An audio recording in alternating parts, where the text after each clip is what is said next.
Welcome, everybody. We're so glad to have you join us tonight. We have some more wonderful parents, and we're excited to hear their journey with their children.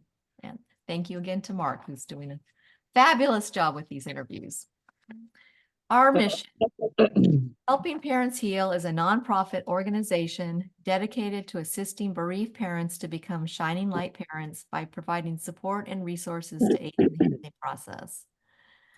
We go a step beyond other groups by allowing the open discussion of spiritual experiences and evidence for the afterlife in a non-dogmatic way.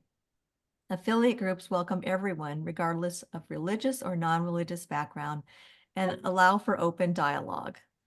Attendance today at the Helping Parents Heal meeting is voluntary, and we are here for the benefit of learning from and sharing with other parents whose child has passed away. It is understood that our discussions are intended to be confidential and not designed to replace traditional therapy or spiritual counseling. However, these Zoom meetings are very healing to parents all over the world, and they are all posted on YouTube so that affiliate members who are not in our time zone can also watch. Helping Parents Heal offers a wide variety of speakers to allow parents to be informed about many possible ways to heal, to connect with their children, and to learn about the afterlife. The views expressed by our guests do not necessarily reflect those of Helping Parents Heal, and we ask that you take from their presentations whatever may benefit you personally. So welcome, everybody. Thank you very much, Lynn, and welcome everyone. You've perhaps heard of Shining Light Parents, where you're going to hear from some this evening.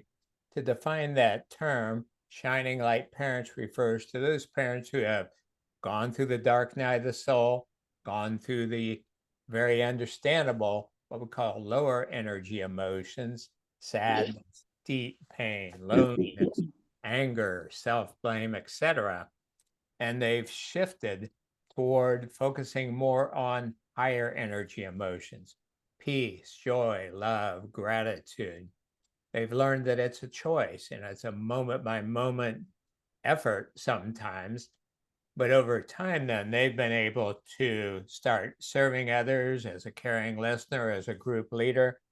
And they're some of the most incredible people I've met in my life. And that's why I truly am so honored and appreciative of doing this. We started doing these in early October, and yet I always look forward to them because I always get so inspired. I learn new information, great stories, etc.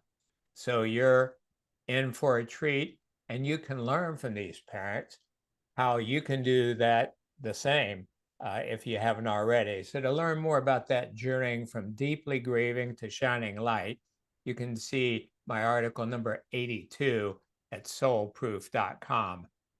Now, before we start the interviews, I want to share with you the many resources, or just some of them, that are available to you. So if you go to the website, helpingparentsheal.org, and then a top tab says YouTube videos, click on that. And the first sub tab says affiliate leader and caring listener interviews. If you click on that, you'll see Lynn and I, and then you'll see videos of all the interviews thus far.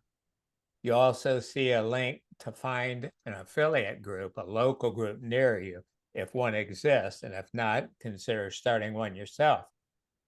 How to contact caring listeners, a group of 35 shining light parents who are willing to listen to you, talk, share what has worked for them, work with you over time, no charge. Incredible service.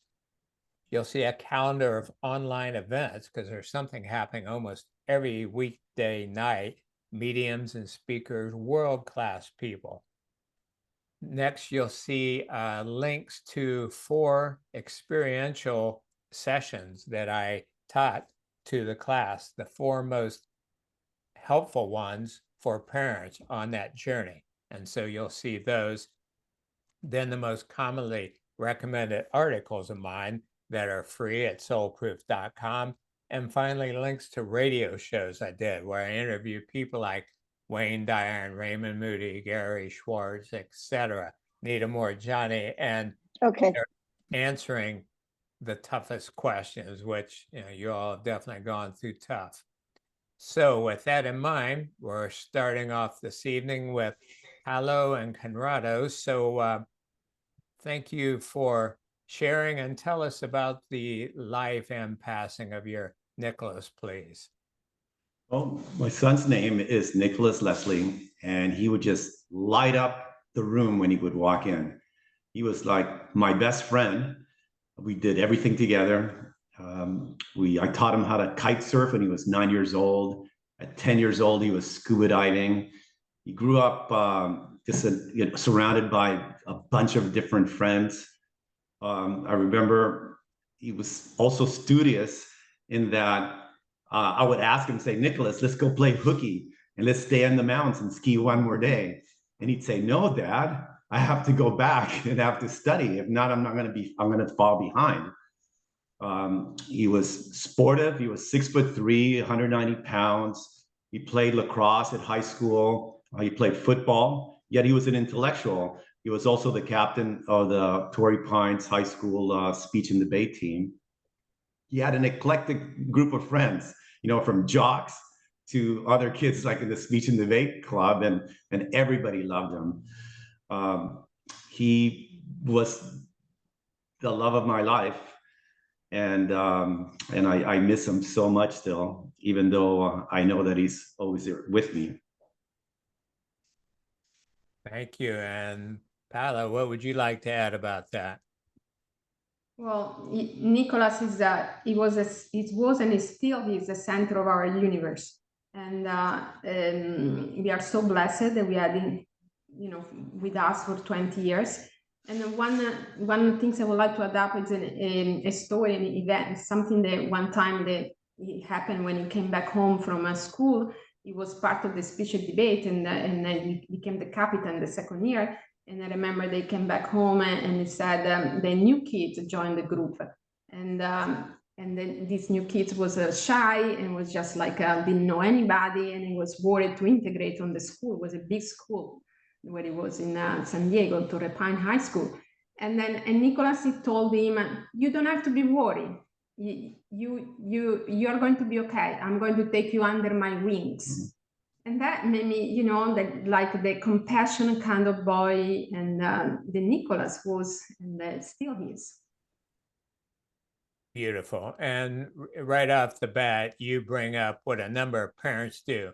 I mean, Conrado, when you said he light up the room, yeah, he's a being of light. He's a shining light. And that's why he was so amazing. Kind to others, friends of all types, eclectic friends. So this is, those who are viewing, this is the first clue to healing. To remember that, yes, your child was and is your child in a certain time space way, but and also is an eternal soul, probably an evolved one who came in just for a while for real purposes. That's so important to get. So tell us, if you would please, about his passing. Yeah, well, he did really good in high school. He was at 4.3 GPA. He made it to Berkeley, and he was just having the time of his life. He was doing really good, and he got selected for this special program in Europe called Innovative Academy in Europe, where they combine people from top schools. They get a business person and a engineer, and they compete to develop an app, and then they would get funded by Google. And he was there. He had just arrived a week, and he was out on Bastille Day on July 14th, 2016. There was a big celebration. He was walking down the Promenade Anglais, looking at the fireworks, and an ISIS-inspired terrorist took a truck and used it as a weapon of mass destruction. He jumped the curb, and he ran over, mowed down 86 people, and that was my son, one of the victims. And I know that he went really fast. The FBI told us about it, and he didn't see it coming. And just while he was looking at the fireworks in the sky. Oh my gosh. Again, I'm just struck by your imagery. He's now a shining light. He passes. He changes worlds while he's looking at fireworks. Whoa. So thank you for catching that and sharing that. Paolo, anything else you want to share about that? No, it's perfect, like Corrado described. Yeah. Thank you. So tell us, please, how did you two find out about Helping Parents Heal, and how did they help you initially? So I can go first. It's 7 months the Nicholas transition. I right away I dove into studying about life after life. I was just kind of guided. I felt that Nicholas' physical body was gone, but his energy, his presence was still with us, and we received a lot of sign. And so, but anyway, I was on this journey, and one day I decided I never. We used to look at Facebook after this happened to Nicholas because it was too sad to go into this Facebook. And I just was compelled just to open the Facebook. And right there, first post was Elizabeth Boisson, that she was having an interview from a local newspaper. It was like back already 6 years and a half ago. And I was just like, attracted right away. I listened, and she described, about Morgan, about this group that she founded, and so right away I joined to the group, and I just connected right away to all these moms, and I felt I was not going to go crazy because I was having so many signs and things that were happening. It's like Nicholas was telling us, "Hey, I'm still here. I'm not here physically, but I'm still here." So and one of the first service that I started to use was like I started to join to all the Zoom meeting, and that was like an amazing help for me. So I'm very thankful to this group. Great. Yeah, I remember you. I don't know how, because I've given so many presentations, but I remember seeing you. You look in so much pain, so sad. You were just, it's like you were just hanging on. Yeah. By the skin of your teeth, as the saying goes. How long was that after Nicholas transitioned? I found the group 7 months after Nicholas' transition, and I started to be kind of active to follow Zoom meeting almost after 1 year. The Nicholas transition was, so when you probably saw me was 1 year. Yeah. Okay. So tell us how you're serving others now. I go first. So basically, I just after 3 years of my journey, I felt that I was in a place of peace that was able to, to help other parents. They went through our same journey, and I felt ready to share my story with others. And I felt compelled. I felt like I received so much help from moms that were ahead of me at the beginning of my journey. When I was on the darkest day of my soul, I felt like compelled, and it came natural, and to start to help others, mom. And so I thought the Kenyan listener was a perfect fit for me to participate in. Great. Conrado, what would you like to add to that? Yeah, I followed Helping Parents Heal through Paola, but I wasn't really participating. In fact, I think my first participating, Dr. Pitstick, was one of your guided meditations. That was just life-changing for me. I wasn't participating. I was just laying in the couch while Paola was going through the motions.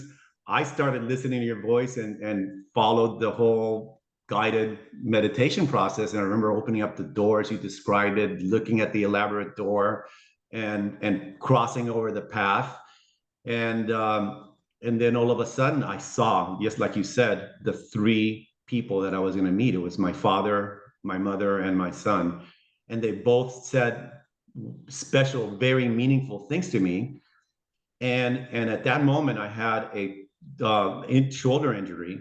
And each one of them, they put their hand on my shoulder. And as they did that, I felt like different color lights. And after that, I can't say I was healed 100%, but I was able to do everything that I wanted to do. Before that, I couldn't even lift a bicycle into the bike racks. I was very disabled in a way.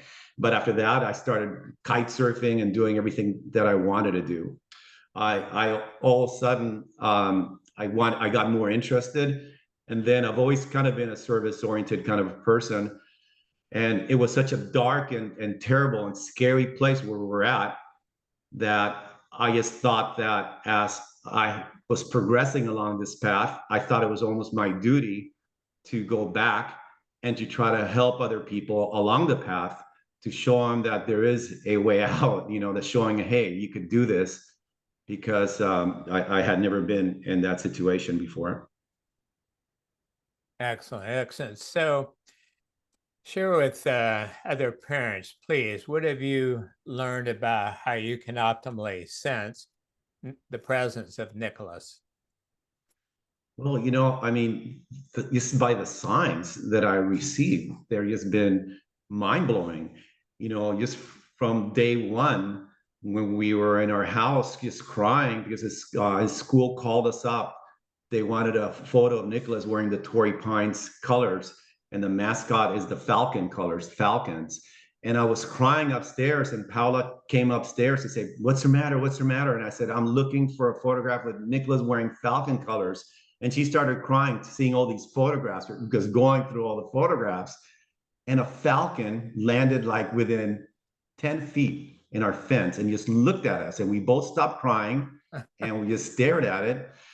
And that was just the beginning of our journey. And some of these messages have been so intense, Dr. Pitzik, that it changed our life. It even made us move from California to Hawaii, because that was one of the messages. I even shut down my business because I moved here, because I really did believe in these signs. I documented them and I wrote them down in a little short story called Gifts from Nick. And I made them available at the Helping Parents Heal website. And also we did a presentation. Yeah, we did a couple of presentations regarding that. One with Ana Molina in Spanish, which is amazing. And the other one we did in English. Yeah. So how about you, Paula? Anything else you want to add about how you can sense him? Well, the same things that Conrado said, basically, they were all intense signs. And I want just to share one dream visitation that really helped me a lot. 2 years after Nicholas' transition, I was still very depressed. And then one night I had a dream visitation where he comes to my dream, and I see him and I go and hugging him, and I just tell him, "Nicholas, I wanted to go where you are." And then he looked at me with his eyes, so much love came from his eyes, but also guiding me. And he told me, "Mom, you can't. You still have to live your life and enjoy your adventures." And so I woke up, and that gave me so much strength to take me, start to move forward, really. Well, I'm glad you listened to him. You definitely have an evolved one with Nicholas. Wow, some of these signs and so on. So what are 3 things you each have learned that you'd like to pass on to other parents who aren't perhaps quite so far along the journey of healing? So for me, it's just like knowing, not hoping, but knowing that there is a life after life, and then immerse yourself on studying all these topics, and that our children, they still exist. And then second, like that we need to have tools in our toolbox, because it's not a linear journey. And there are some days, even after years, that we go sad, and we can, so in order we don't spiral down, if we have some tools, we can really come out from bad moments. And then lastly, just to be nice with yourself, be kind with yourself, and it's your own journey, and what it works for you is the right things that you should do. Excellent. How about you, Conrado? Well, for me, some of these are like part of the signs that I received from Nicholas, but for one of them, I think it's to move forward. It's so easy when it happens to be stuck. And I really felt, and sorry to be so descriptive, but I felt like I was in a cesspool of just dirty cesspool up to my lips. And then if I moved, I was going to create a wake and I was going to swallow it. And it was so scary for me to think that I had to all of a sudden, from having a great life to all of a sudden, push this rock up a hill. So I didn't want to move. I said, what's the use of it? I mean, this hill's never going to end, and this rock is so heavy. So, I think that's one of the things, like, to move forward. The other, because it does get better, and I realized that it's not a steady incline, that it goes up and then it levels out and then it has downs and ups, but it's just not one whole life that's going to be pushing up a rock uphill. The second one, I would think, and this is also a message from Nick, was to find joy in life. And I'm not talking about joy like when you're in a roller coaster and going with your hands up, woohoo, I'm talking about the joy to be able to look at a sunrise and feel the magic of that. Look at a photograph of your son or your daughter and remember what that moment was and that happiness was. Spiritual things that bring you joy. And lastly, I think that the only thing that really separates physically ourselves, because our children are always with us, is time. When it first happened, I wanted to die. And I thought that death was like the only thing that was keeping me away from my son. I thought, well, once I'm dead, I'll be together. But then later I realized that it wasn't really death, it was time. And in time, we all have the same destination. We're all going to go to the same spot and we'll be physically reunited. And for me, having an engineering and science background, I learned that time is an illusion. So time doesn't really exist. It gets altered by gravity and by speed. So those are the three things that I think I would give messages to other parents. Excellent. Thank you. And now this is the most personal one, and thank you for going first.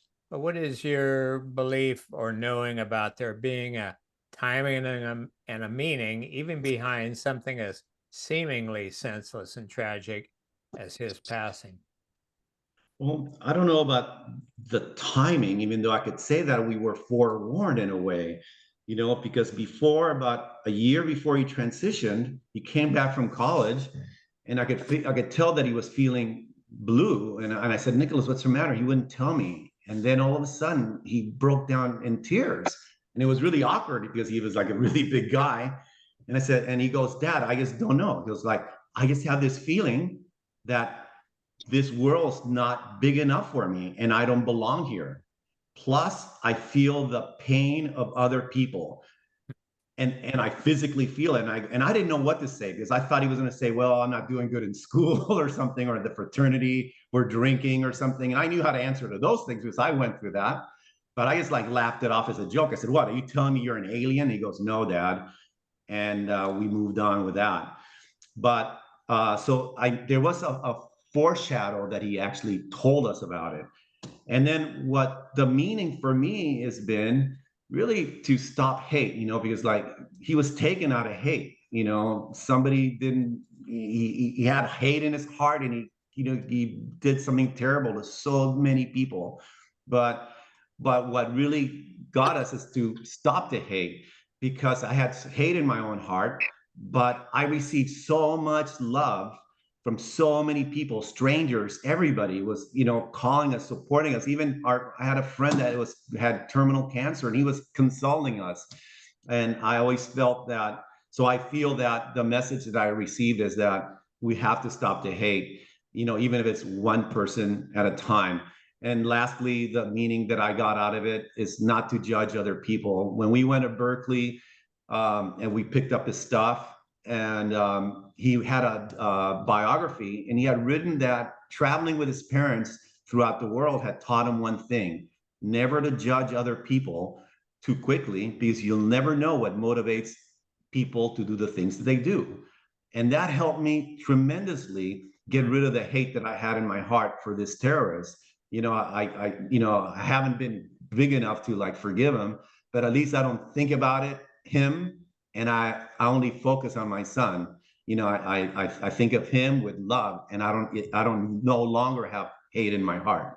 And that hate could be, not only for a terrorist, but it could be for somebody did something bad, or for the doctor that misdiagnosed your son, or for the drug dealer that gave him drugs or whatever. So it's all once you get rid of that hate, you only have love.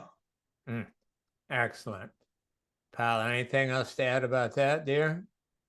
Well, the only I would like to add one episode that happened a few days before he left, and it was going up before he left to go in Europe, and he was going up from the stair in our house, and he was looking all the pictures of all our beautiful adventures that we had, and he looked at with this air with very profound and he said, "We grew up together, didn't we?" And so I was like, felt so emotional, and I felt like that my son he was ready to transition to be from a young boy to an adult. I mean, he was a young adult. He was 20 years old, but to be an adult and to go in the world. But thinking back now, I think Nicholas was saying goodbye to us, because it was really souls was speaking and was really preparing us. They was getting ready for a transitioning from here to from this place. realm to another realm, from Earth to another place, to the higher dimension. And and it was just saying goodbye to us. Yeah. Well, beautiful. Thank you so much. Just a couple of comments before we move on to Michelle. First of all, a number of parents, sometimes in retrospect, realize they were forewarned. That doesn't mean the child wanted to pass on necessarily, but the soul knew it was ready or likely. You mentioned his empathetic abilities, being sensitive, and I wrote an article number 23 at Soul Proof about that. Yeah, some of these kids are so evolved, they can feel the emotions of others, and they can feel the pain and so on. It's difficult. And I think that leads to the decision, like, maybe this world is just too tough or cruel. And the last thing is, even though from an earthly standpoint, it's senseless murder by ISIS terrorists, bottom line, that was his ticket back home. Yes. So it helps to look at it like that. Well, thank you again. Excellent. Thank you. Thank you. Thank you. Michelle, you're up, please, dear, and tell us about your Ben and Grace, please. Hi, Mark. So I have had 3 children over my lifetime, and 2 of them are in spirit. So my baby son Ben was my second child. He was born in 1995. I can't believe how it's almost 29 years ago. But he was born by emergency cesarean, and I had a pretty rough time delivering him. And he was a little bit premature. The doctors thought he was going to be fine, though, and they sent my husband home. And when I was lying in recovery, they didn't let me go and see him initially because they thought he was going to be okay, and I needed to recover from the emergency Caesar. But he sadly took a turn for the worse, and he passed away when he was 5 hours old. Oh my. But that even though he had a very short life on our planet, he did something very profound for me when I was in recovery and before I went up to hold him while he was dying. I had this amazing experience that at the time I thought was a dream, and it turned out to be something called a shared death experience. And I didn't find out for another 25 years what it was that I had experienced. But when I was lying there, I left my body and I went to this amazing place out in this beautiful hill. There was a tree, and Ben was there with my other son, and they were running ahead of me and giggling, and I was calling out, wait for mummy, and running after them. And just when I caught up to Ben, he stopped and turned around and held out his hand to me. And right as I reached to grab his hand, the nurse woke me up, and that was when she said, Michelle, I'm really sorry that Ben's not going to make it and you need to come.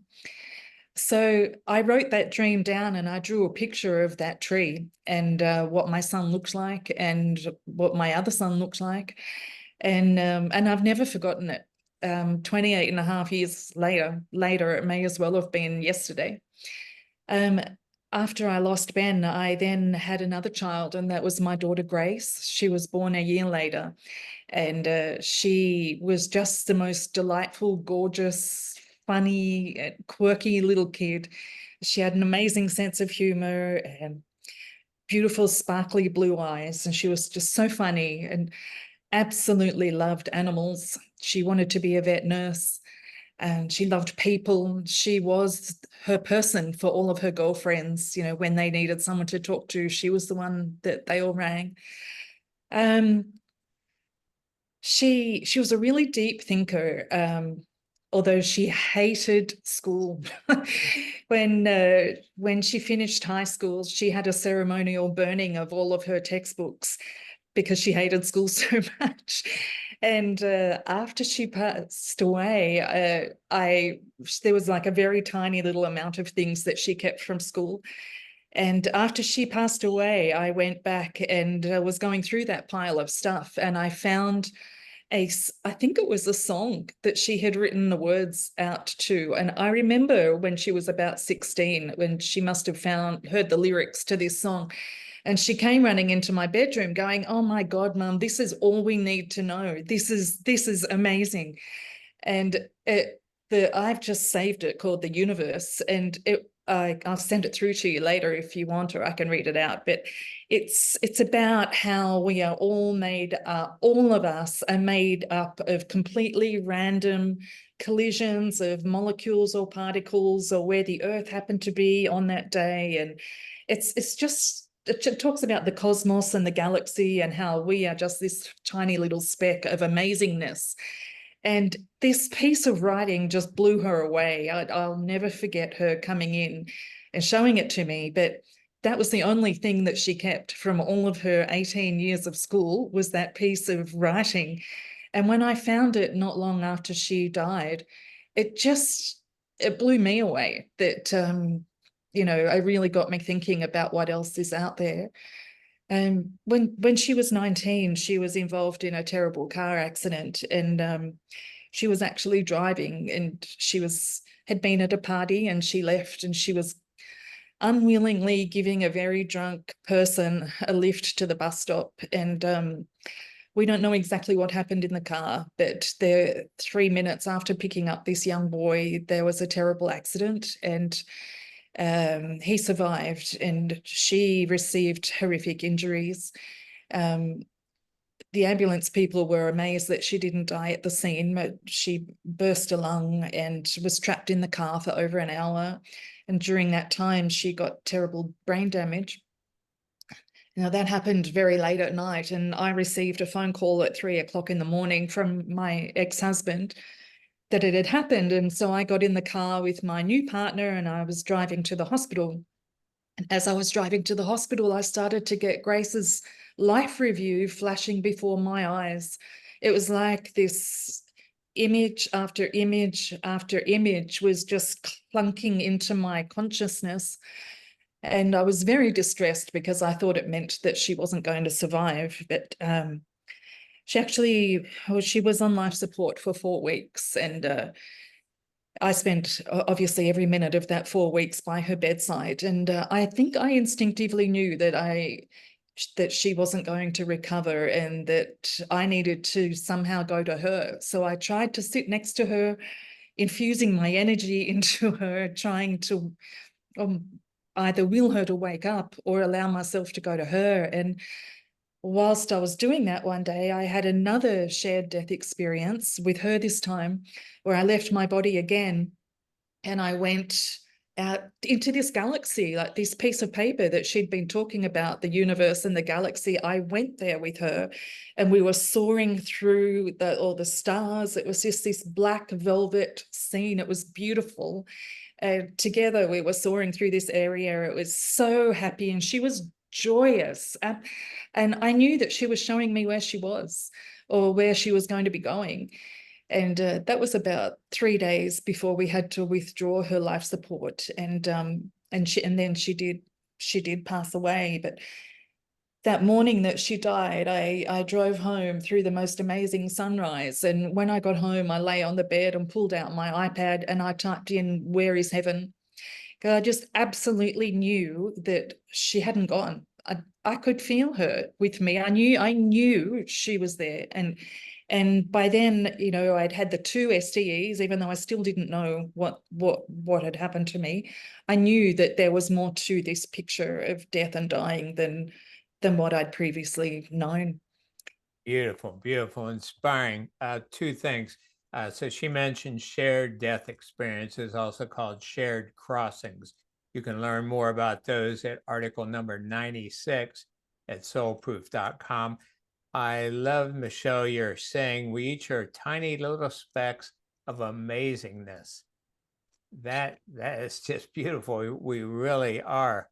And then the last thing I want to say is, and we have good evidence for this, that even though your children might have, from our viewpoint, suffered, you know, in the car for an hour, life support for 4 weeks, there's good evidence that the soul, the consciousness separates from the body, disengages. And so your child quite likely didn't suffer any or not nearly as much as you might have thought. So thank you for all that. So tell us, please, how did you discover Helping Parents Heal, and how did they help you initially? Well, after Ben died, that was back in the mid-90s, and the way that we all dealt with grief was very different then. And I was part of a support group that was incredibly depressing, and I went to that for a couple of years. I never in a million years thought that I'd be needing a support group again after losing a second child. But after I lost Grace, so she had her accident in Australia where I now am, and I was part of a very depressing support group that is still in existence, so I won't say their name. But I moved to the United States about a year after I lost her, and I lived in Philadelphia. And I think I was watching a video of Suzanne Giesemann on, I think I found her through Facebook, and she must have mentioned Helping Parents Heal, because it was through her that I found this other group. And I just honestly, it was like coming home, finding these people and having all these speakers. And that was 7 years ago. So there was a lot less people in the group then, but I arrived in Philadelphia at the same time that the Philadelphia group was being established. And I think I was the first member of the group, the first or second member. And I was part of that group for a couple of years. And then I eventually became the affiliate leader of that group when the other guys had to leave. So I led the Philly group for a few years, and I've since moved back to Australia. So I needed to give away my beloved group to some other people. But since I've come back here, I've become a caring listener. And I also retrained. I'm an environmental scientist, and I wasn't working as that in the United States, so I retrained as a grief counsellor. So I've been doing both. So very happily being a caring listener and volunteering for Judith Hancock's Shiomi Healing Group at the moment, which I can do. She's in Connecticut and I'm in Australia, but it works with our time zones. Well, excellent. Thank you. And I had to smile when you said very depressing support group.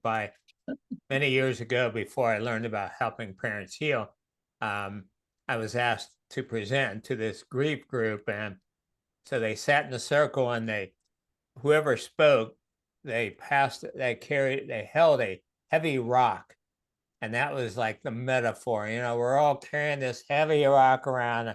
I'm like, really? That's the best they got, you know, because I knew about afterlife and all that. So what have you learned about sensing both your children that you can share with others, please?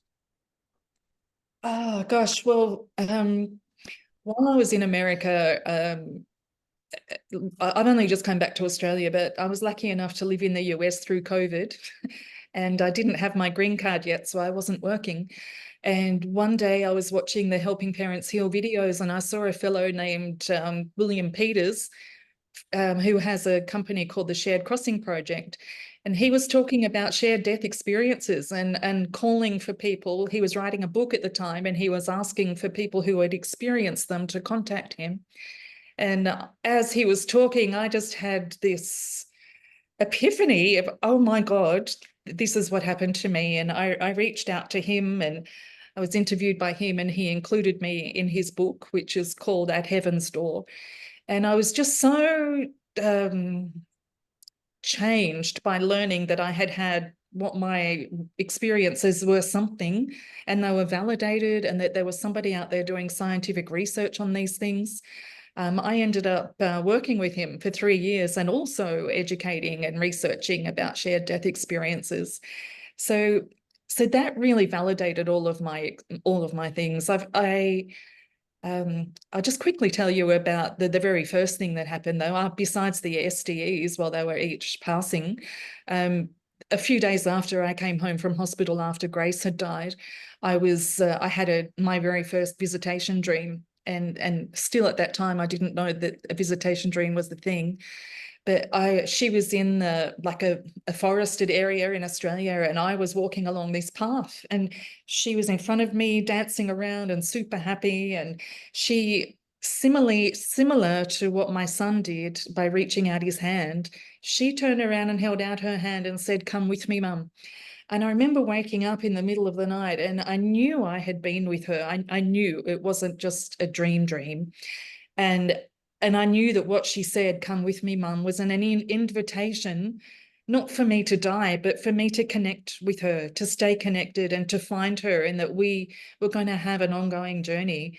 So I started reading all of the books I could find, the Tibetan Book of Living and Dying, which is like 50 million pages.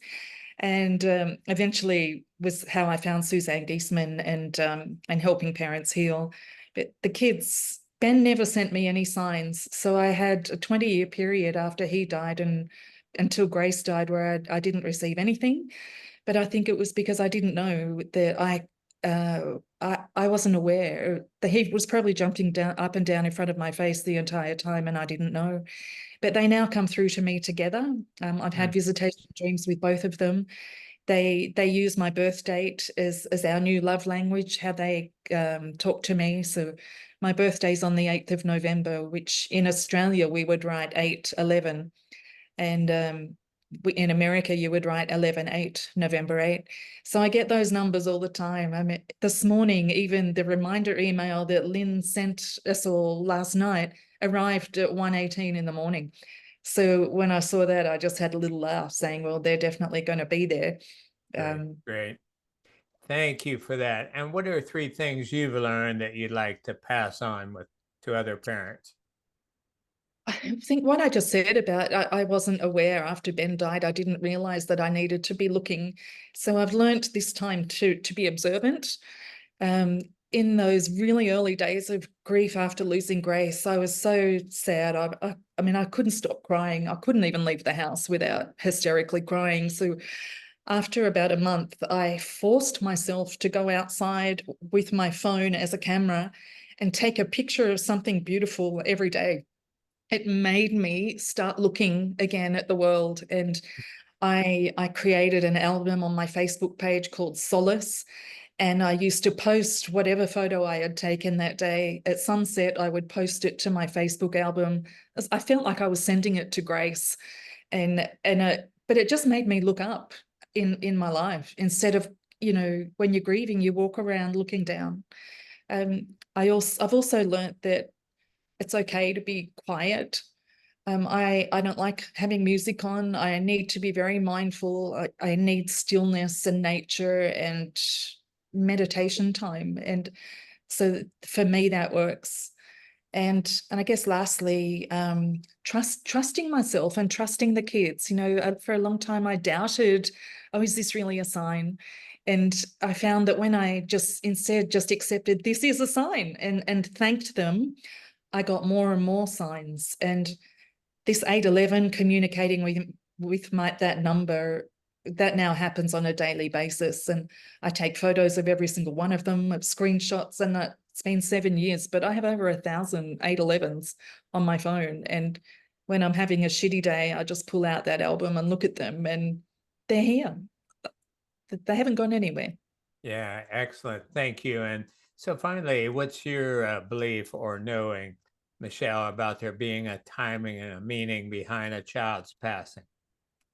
Similar to Conrado and Paola, a few days before Grace's accident, I was driving her to a medical appointment. She loved rap music, and I hated it. And this awful song came on with terrible language on the radio. And she said to me, "Mum, when I die, this is the song that you need to play at my funeral." And she was 19. And I just laughed and I said, A, this song is horrible and I hate rap music and I would never play that. And I said, B, you're not going to die before me. Don't be so silly. You can play that at my funeral. And who would ever have known that her car accident was a few days later? But I mean, early in my journey, I heard about soul plans, and at the time I actually responded with anger about soul plans. I didn't believe it. I thought, who the hell would ever agree to this? You know, I'd besides losing my kids, I'd actually had a pretty traumatic childhood myself. I just could not believe that anybody would ever sign up for this journey. But the more I've looked into it and the more I've realized that I must have signed up for this, it's actually helped me to look at the trauma in my life with a curiosity rather than be overwhelmed by depression and sadness. So I can look at it and think, okay, well, what am I learning here? Why did that happen? And what am I supposed to be achieving in this lifetime? You know, I'm really hoping that by the time I get through this life, I'll be so old that I don't have to come back again. I can just float around on the cloud for the rest of time. But in the meantime, I'm absolutely convinced that time is circular. Conrado said he thinks there is no time, but who knows? I think time is circular, and that, you know, we live our lifetimes like the seasons on the calendar, and you know, we go through growing periods. I'm going through a growing period right now where I have a body, and my kids are still exactly right here. I believe that heaven is here. And they are here, but just without the body. We're both just spirits living. We are together. I don't believe that we're going to be I do believe that we're going to be reunited and come back in another incarnation with bodies. But for the moment, I think they are right here with me while I still have mine. Yes, well, thank you very much. You obviously have a lot to share. Your clients are lucky to have you as a grief counselor. Sorry if I spoke for too long. Well, Carrie, you are up next. And tell us, please, about your dear Grant, his life and passing.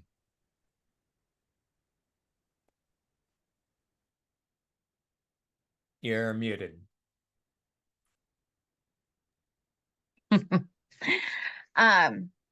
My son Grant Patrick Tucker was an extremely bright light while he was here in the physical, and he is an even brighter light in spirit.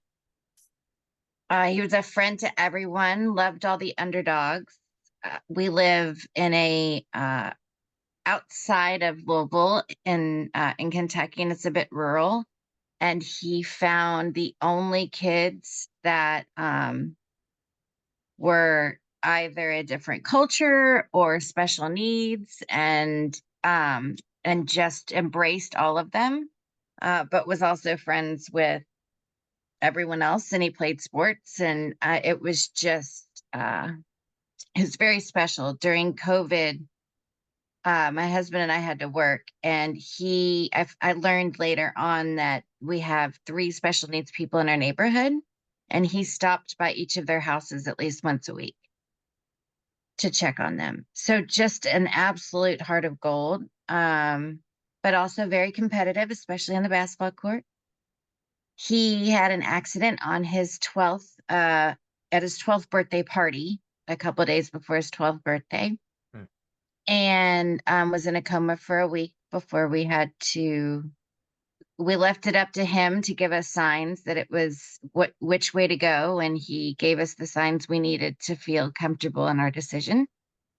But while we were there, just a couple of days into it, some friends planned a vigil in the community, and during COVID, and there were over 400 people there, plus more on live stream, and it was planned in 4 hours. Wow. And my son did all of that. Like, I am not a Miss Social Butterfly, especially in our community, but he knew everyone, and any age, they loved him. And So he set me up with amazing friends, and he had lifelong friends. Very special. So there we go. Another bright light, kind to others, people from other, yeah, it's hard to find people from other cultures in some places in Kentucky. I'm right next door in Ohio. Um, Over 400 people in an event that's pulled together in 4 hours. Beautiful.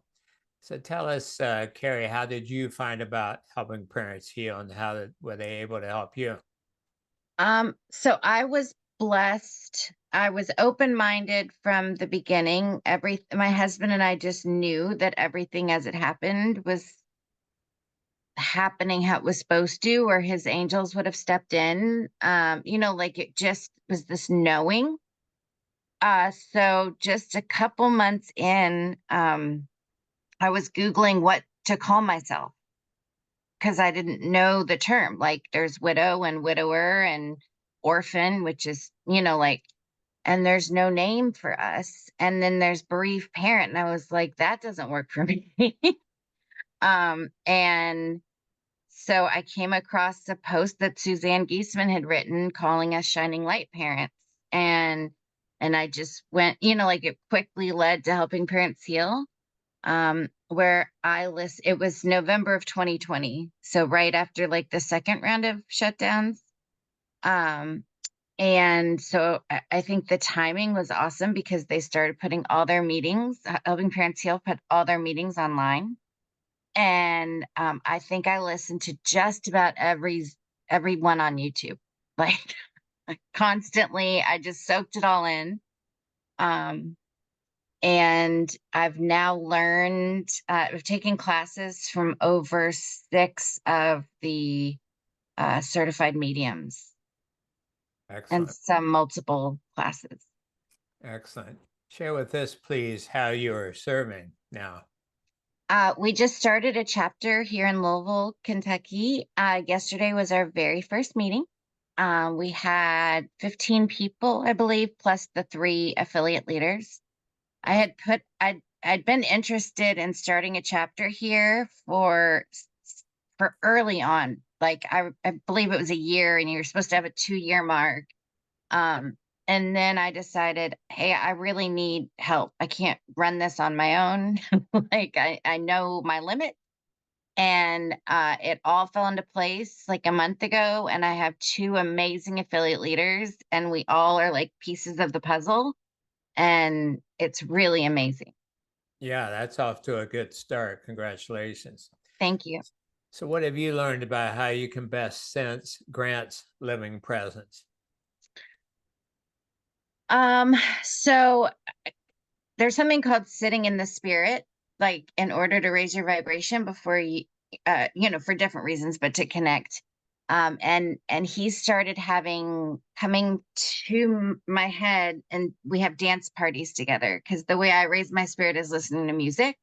I have a hard time meditating. But I feel him come in first, and then I get my loved ones around like in a circle, and it's just like a big dance party of raising my vibration. So that's always really fun. He sends absolutely amazing signs.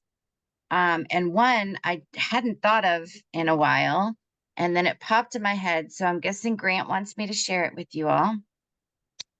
And not all signs parents are ones that are new. Like the other this past August, on a day of a fundraiser for Grant, for his foundation, I needed to get his handwriting for one of his friends to do an art project. And so I went into his room that's still exactly the same, and started looking through the notebooks, his composition notebooks for the different classes. And I flip open to a page, and in his handwriting, has nothing to do with what he was writing before or after. It says, "End of life. He did not die." And 2 lines of exclamation points. Like Wow. you can't, it blew me out of the water. Yeah. And it was waiting for me. It was a gift that was waiting for the right things to get me to go look at those. the unfoldment is just so beautiful, and I'm learning to be patient with it. Beautiful. And viewers, I recommend you watch each one of these interviews twice. First of all, these parents are showing so much. It takes twice to catch it. But when you go through it the second time, just watch Carrie's face when I say, well, tell me about how you can sense Grant's presence. And you got the most beautiful little smile on your face. Little did I know the dance party was coming up, but that is great. So what are the Oh, three one more things? thing. Hold on. One more Sure. thing. I was also being triggered by him, by seeing his friends age. And especially at the time of puberty, they changed so much, I was barely recognizing him. And so during a meditation, Grant actually aged in my mind's eye from 12 to 15. And I now see him as a 15-year-old. And it's, there's just be aware and follow your nudges, because cool things happen. Yeah, sounds like it. So what are some things you've learned that you'd like to share with others? Tools, tools. I'm focused on making Grant proud. I focus on his ripples that that are still active and going, and the signs. Never discount something you think may be a sign. Go ahead and say thank you just in case, because the more you thank them and recognize, the more you get. And just try to stay to ride the waves instead of getting taken under. Hmm, hmm. So tell me a little more. Focus on his ripples. What do you mean by that? Well, I can't even count how many people have awoken because of him. Mhm. I have teenagers, young teenagers, since they were in 6th grade, sending me texts with pictures and signs from Grant. Hmm, hmm. I have had one of his friends' moms get 2 dream visits for me, where she was to report back, and the timing of those were absolutely mind-blowing. Um, and just how many people love him and participate and do things for him in his honor, and are better people for knowing him. Beautiful. Yeah. So those who are watching, again, this strengthens the case. We're dealing with evolved souls. They didn't need to do the long earthly thing. They're here for a while. You're better off if you can focus on gratitude that you had this like angelic being with you for a while instead of railing against life. Well, how about the last one? I think I know what you're going to say, but what's your view on there being a meaning and a timing behind how he changed worlds? So we did have some clues and some things happen before that, of course, in retrospect, is when I realized them. He was obsessed with Kobe Bryant, and he was in our office one day, and about a few months before, he could be doing whatever he wanted, and he printed out a picture of Kobe and Gianna as angels with halos and cut around it and gave it to me as a gift. Hmm. It was just like, it was profound at the moment, and then it just triply was more profound. Hmm. But if you haven't learned about numerology, run your numbers. Grant is an 11 master soul, which is no surprise. And I'm a 7, which is the spiritual path. And I definitely needed to be woke up and shook up to get on this path. I wasn't really doing it. So that's the numerology is really helpful. And I guess he came through a medium and said, I came here to be a bright light and shine my light as bright as I possibly could. And it's hard to maintain that level of brightness. Hmm, hmm. And I wanted to leave before I started to dim. Wow. Oh my gosh. Okay, you got me on that one. Whoa. Pretty profound. Yeah. Oh my gosh. And so many parents have shared over the years how they saw that their children's passing was a gift to them because they did tend to stay in spiritual amnesia. As you say, it's certainly a way to wake you up and shake you up to the greater reality. Well, thank you so much. That was wonderful. Thank you.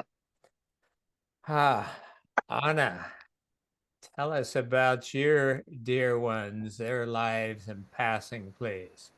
Oh, thank you. I am so full of happiness at this moment for this wonderful opportunity to talk about my boys, Jose Luis and Frankie. It's just wonderful. It's a wonderful feeling to be able to talk to your about your children. Jose Luis was 19, 20 years old, college kid in the basketball team in college. He comes back to home from college during the time of Thanksgiving, and he says, "Oh, mom, go home. I'll close the office. We have a service type of office business." And he says, "Just go home. I'll be fine." So he does that, and Frankie was there also with him, which is my other second son who transitioned. And by the time that Frankie goes out, they're closing, they go out, he starts to, warm up the car. Jose Luis closes the gates and starts leaving the office premises, and he gets attacked, he gets assaulted.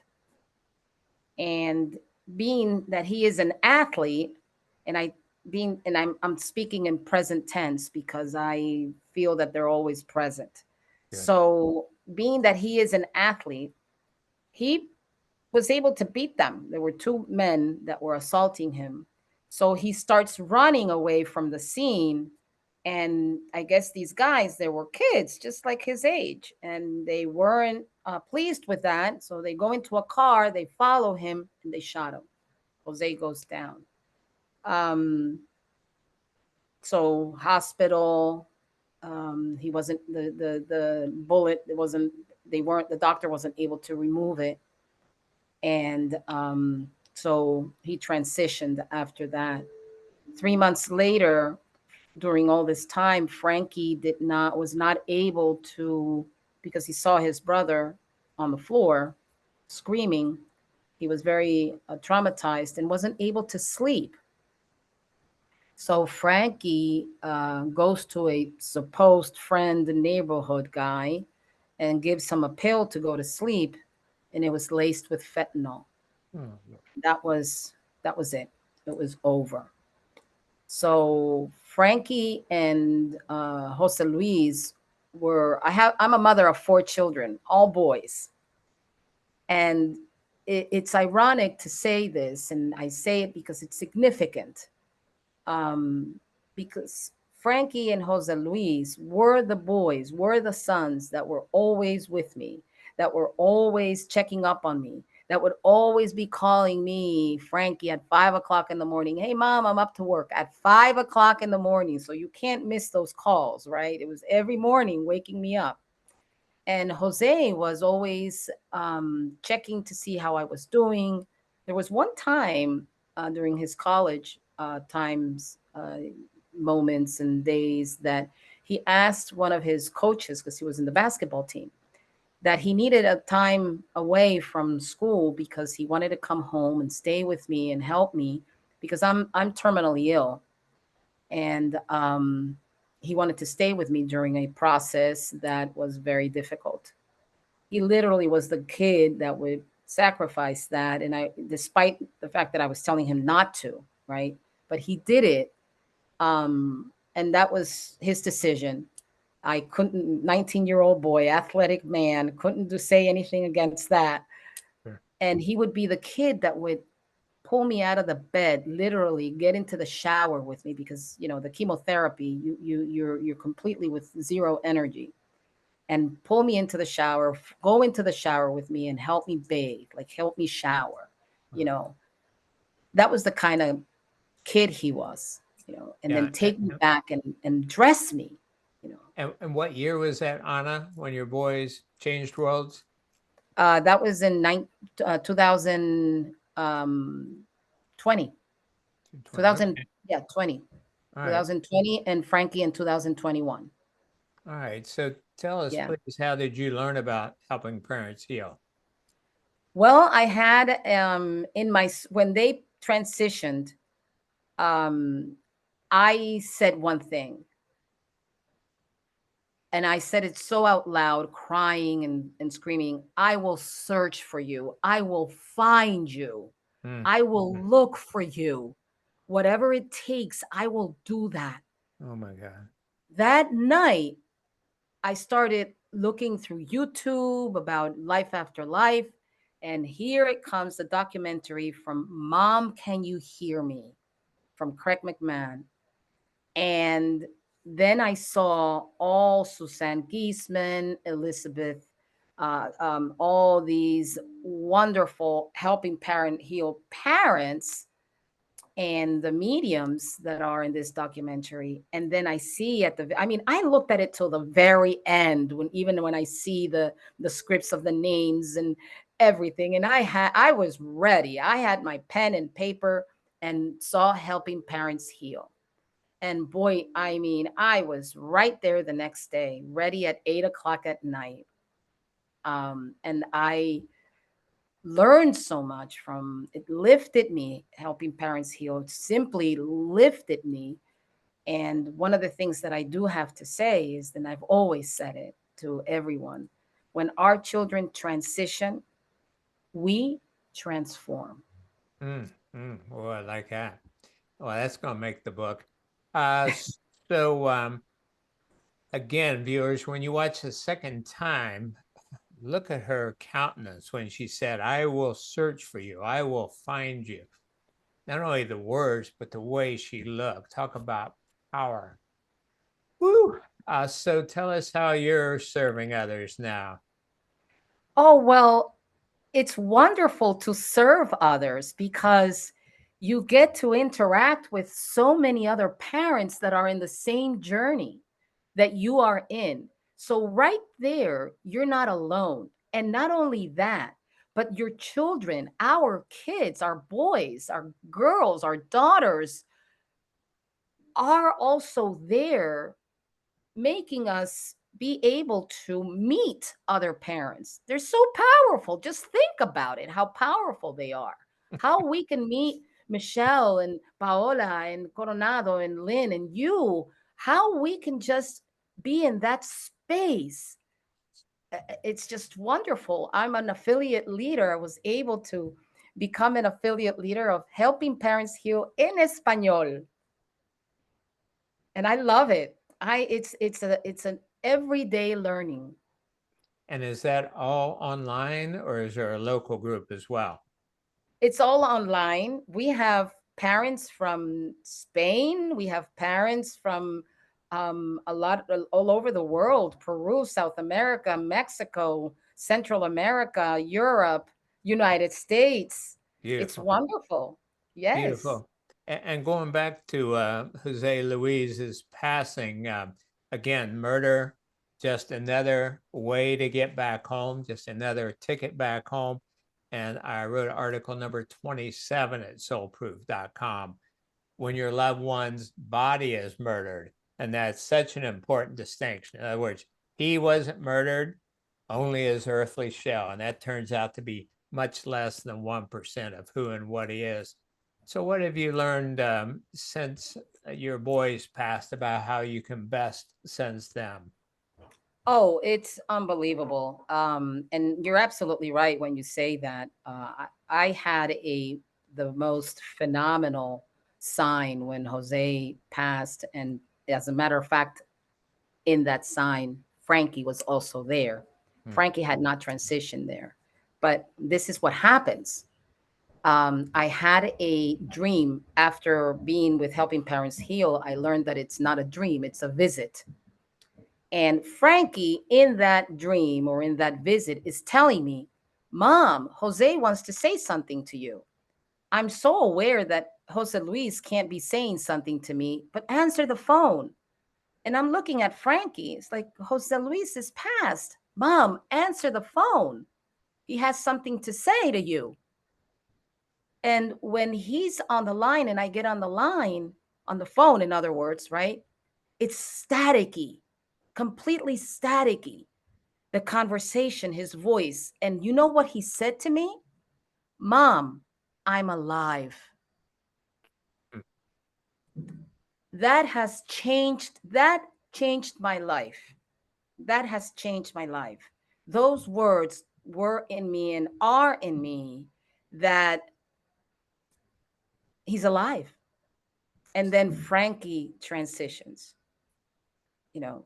And then Frankie said to me before he transitions, and I tell him about this visit. Of course, I learned afterwards that it was a visit. Frankie says to me, "Oh, don't worry, Mom. I'm gonna be just as fine as he is." 2 days later, Frankie transitions. Incredible. Yeah. Don't worry about it, Mom. I'm gonna be just where Jose Luis is. It's amazing. They're there. They are here with us, and we feel them in the kiss of a breath of the wind. We feel them. There is a feeling, and it's called also your intuition. Don't disregard the intuition. It's there. The answer, your first answer, is the answer. Don't doubt it. Mhm. It's the answer. It's there. Yeah, well, you're kind of moving into the next one, and that's fine. So, what else have you learned you'd like to share with other parents?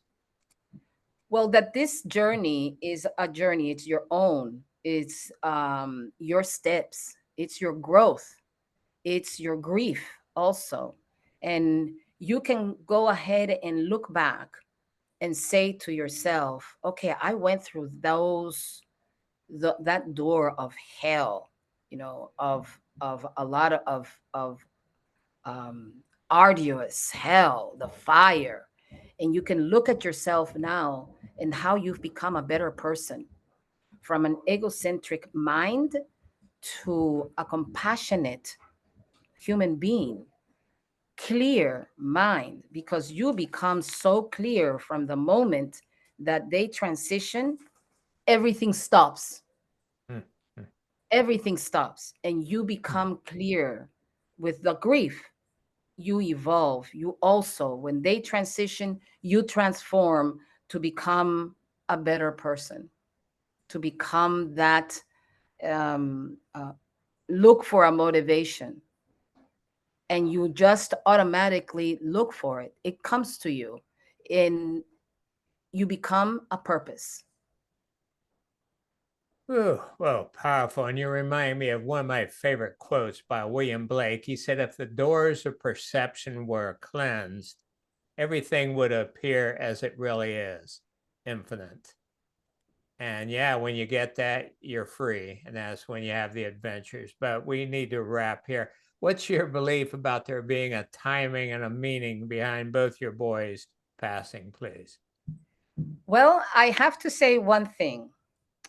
The time is irrelevant, because it's going. Don't think about a time. Think about the moments that you think about them, the moments that you are with them, the moments that you were with them, and use them in your present, in your now, to make it a happy moment. Thinking of them doesn't have to be a sad moment or a crying moment. And yes, of course, we will cry. And but the fact is that thinking of them can also be a happy moment, when you're dancing, when you're in a group of people, and you talk about them, and even though you have friends that will look away, they're just always still there. And time is now, so we honor them in this present moment. Mhm. We honor them. Well, you sure are doing that. Way to be a powerful voice. Mm. Well, I mean, I wish we could listen to every parent, like 2 hours each. You all have so much to share, but thank you for what you have, all the wisdom, all the blessing, the strength. I study a lot of Native American work, and they consider someone as strong as a bear when they can go through something like this. And you are definitely strong as a bear. So again, those who are viewing this, realize we're here for you. You don't have to make this journey alone. If you need something, reach out. Remember the resources we shared at the beginning of this interview, and let us know how we can help. If you can't walk on your own anymore, we'll carry you till you can. Good night. God bless you all. Take care. Thank you. Thank you. Thank you. Thank you. Thank you very much. Thank you. Thank Good you. night, everybody. Amazing. Thank you. Bye. Love Bye. you. Thanks, Mark. Thank you all so much. Thank you.